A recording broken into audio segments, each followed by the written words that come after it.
എറണാകുളത്ത് നടന്ന സംസ്ഥാന ജനറൽ കൗൺസിൽ തെരഞ്ഞെടുപ്പിന് ശേഷമാണ് നിയമസഭാ തെരഞ്ഞെടുപ്പിൽ സീറ്റ് വേണമെന്ന അവകാശവാദവുമായി INTUC നേതൃത്വം രംഗത്ത് വന്നത്.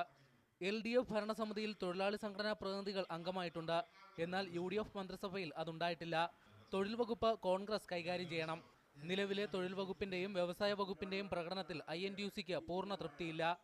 തൊഴിലാളി ശക്തി കേന്ദ്രങ്ങളിൽ INTUC പ്രവർത്തകരെ മത്സരിപ്പിക്കണമെന്നും R ചന്ദ്രശേഖരൻ ആവശ്യപ്പെട്ടു.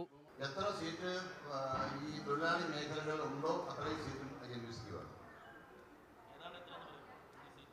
ഞങ്ങളൊരു ഏകദേശം കണക്കെടുത്തപ്പോൾ 20 സീറ്റോളം തൊഴിലാളി കേന്ദ്രങ്ങളായിട്ടുള്ള കേരളത്തിലെ തൊഴിലാളി കേന്ദ്രങ്ങൾ എന്ന് പറയുന്നത് അവിടെ INTUCക്ക് പ്രതിനിധികളെ കിട്ടിയാൽ തീർച്ചയായിട്ടും വിജയ സാധ്യത കൂടുതലാണ്. തദ്ദേശ സ്ഥാപനങ്ങളിലേക്ക് നടന്ന തെരഞ്ഞെടുപ്പിൽ വേണ്ട പരിഗണന കിട്ടാത്തതിൽ INTUCക്ക് അതൃപ്തിയുണ്ട്.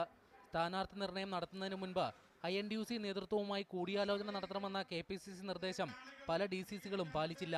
സംസ്ഥാനത്ത് 50 ലക്ഷം വോട്ട് INTUCക്കുണ്ട്.